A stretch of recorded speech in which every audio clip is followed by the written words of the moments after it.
It is I, the Malik Aaron, and welcome back to Box Office Predictions.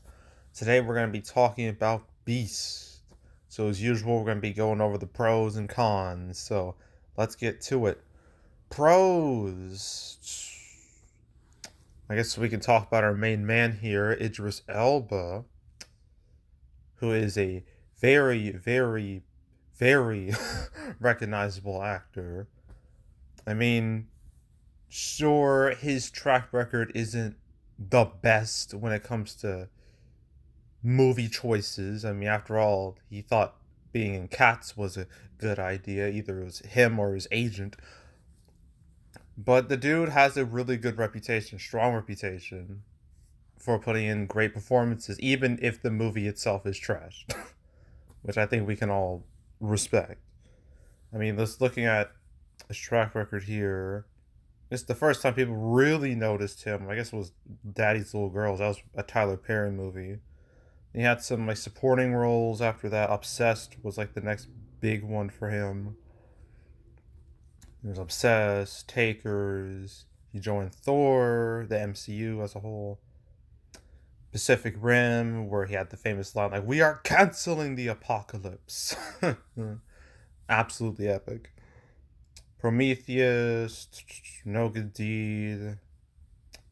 He voiced in Zootopia. He voiced in the Jungle Book remake.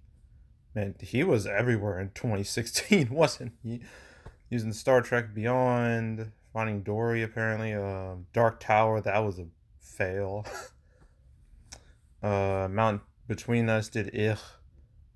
Fast and Furious presents Hobbs and Shaw, that did alright. Where he was like the main antagonist of that movie. Then you have the Suicide Squad, which deserved so much better than what happened to it. I blame HBO Max. I blame that for killing that movie, and also the reputation of the first Suicide Squad movie. Those two things killed the Suicide Squad, and it makes me so sad. And then recently he voiced Knuckles in Sonic the Hedgehog 2, where he portrayed the best version of Knuckles ever, in my opinion. So yeah, Idris Elba, he's been in a lot. He's a very recognizable face, to the point where if you see him in a movie, you'll be like, oh, damn, Idris Elba's in that. That's cool.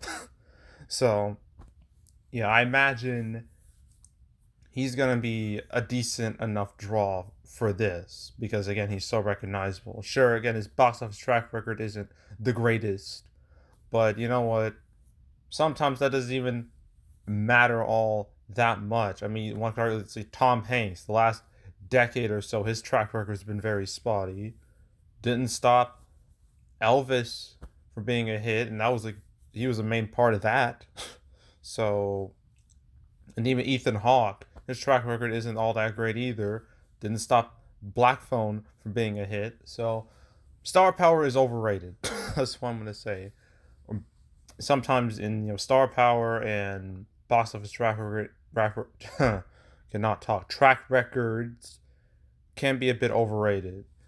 So Idris Elba being in this movie, I would consider that to be a pro because he's just that recognizable and that beloved. So that's pro number one. Pro number two, the competition. Oh my god. As you can already tell, the summer box office is dead. It's dead. It officially died last week. Like, Bullet Train's opening was the last real, you know, the last real glimmer, like the last real, hurrah, huzzah of summer 2022. And then it was all downhill from here. And we already saw evidence of that last week when like only Bullet Train was the movie. Bullet Train was the only movie that made above 10 million last weekend, which is a terrible, terrible sign. While things should be better this weekend, it's still not great. And besides with Beast, like all the competition really has, sure, there's Dragon Ball Superhero, but that's going after a completely different market and demographic. And every other movie is either made no money or is extremely old. One or the other. So when it comes to like direct competition, it's not too bad. And then The next few weeks, it's also very bleak. No, next week there's 3,000 years of is it 3,000 years of longing? Yeah, which also stars Idris Elba. So if you're a fan of Idris Elba, then August 2022 is the month for you. um, I don't know how well that'll do. That's a real wild card. And they got like Invitation, Honk for Jesus, Spider-Man No Way Home re-release, Barbarian. It gets real sad after this weekend. And for the next few weeks, it gets very sad. So overall competition is pretty minor. So I would consider that to be a pro. Another pro is the reviews. They're pretty decent. They're at 72%. Can't really call that a bad thing. I mean, it's good enough. Its audience score is about the same, which is a little concerning because usually a movie like this will like do very high like in terms of audience scores, but not this one. So that's a I don't know. Yeah, I'm not sure what's going on with that, but it's not like a terrible score. It's not a disastrous score. So overall, reviews, word of mouth seem to be good enough. So that's a pro. Uh, I guess another pro is the premise itself, or at least the general premise, seems like something that's like easy to understand for general audiences, something that audiences can get behind. Because this is not the first time we've had an actor versus an animal. I mean, we had The Gray in 2012, Liam Neeson versus a wolf. 2018, The Meg, Jason Statham versus a shark. In the case of both movies, they both did extremely well. So yeah, it's a pretty sellable premise, and yeah, I would consider that to be a pro. So that's pro number was it 4? Yeah, 4. I think it's 4. Yeah, 4. And that's it. That's all I can think of. So, oh yeah, might as well. Yeah, I think that's it. So cons. Despite this being from Universal, who feels like they're one of the only studios right now really, like truly, they've been supporting theaters since like the pandemic, like really started. Even though at the beginning they had a spat with AMC where they're like, "We're not playing your movies anymore because what you did with Trolls World Tour," and then they broke bread, and then things became good again. But even with that, there just seems to be no real, like, legitimate hype surrounding it. It kind of just, like, no one really cared. There was just nothing. So I noticed that, like, several weeks before the movie came out, I was like, it could surprise, but at the same time, I'm not really, that hype is not materializing, which is not good. So yeah, just lack of overall anticipation hype here. I would consider that to be a con. Another con is kind of Universal's very spotty track record this year. Like, spotty is an understatement. I mean, let's look at all their movies that came out this year for reference, if I can find them. Okay, here we go. Can't put them in release date. Anyway, alright. So when it comes to their successes, they've had Jurassic World Dominion, they've had Minions 2, they had Nope, they had The Bad Guys, they had Black Phone. All did really, really well. In the case of Minions and Jurassic World, extremely well. And the Black Phone too, that's done like way better than I anticipated. Sing 2 doesn't count. That was 2021. We can skip that. But after that, oh no. Things take a turn for the absolute worst. Marry Me flopped, Ambulance bombed, 355 bombed, Easter Sunday bombed, Firestarter bombed, Redeeming Love bombed. It might as well count Focus Features because that's a division within Universal. Might as well count them too. Down Abbey, A New Era underperformed a bit. The Northman bombed. Miss Harris Goes to Paris did okay-ish. I'm not too sure about that one. Vengeance bombed. The Outfit bombed. So Lots of L's for Universal this year, even though they are technically the number one. They are the number one distributor of 2022, which is no doubt thanks to Jurassic World Minions. The strength of those two movies. I mean, they combined, these two movies have made over 700 million domestic. So, yeah, those two movies have saved Universal from a truly disastrous 2022. But still, their track record overall has been spotty at best. And I don't think this is going to be in the win column. So, yeah, that's not great. So, Universal's spotty track record, I would consider that to be a con. Another con is this Thursday previews. They're not great. Now, well, I wasn't expecting massive numbers because this isn't exactly like a big fan, fanboy, fangirl type movie where it has like a pre-established like fan base attached to it, like say Dragon Ball. It's not like that. But less than a million, that's not great. I mean, I looked at Deadline where they talked about this, and apparently a movie a movie I legit forgot existed. I can compare it to. It was a movie called Crawl, which came out in 2019, July 2019. I gotta find it. There we go. That could be comparable here. So Crawl, it was literally about uh I can't tell if that's a crocodile or alligator. Does it matter? It doesn't matter.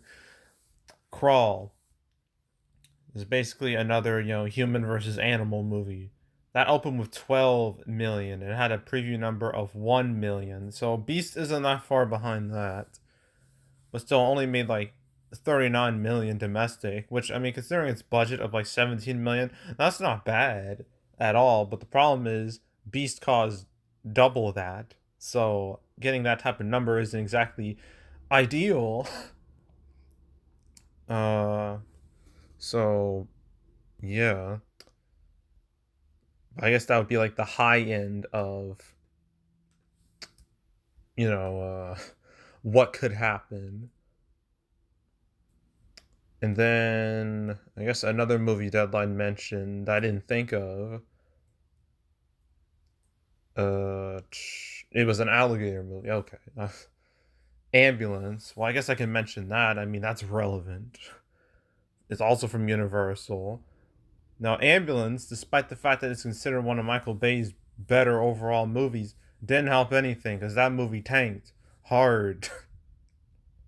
Where I thought it could have done well and it just didn't. It refused to happen. It only opened with like 8.7 million, which is abysmal.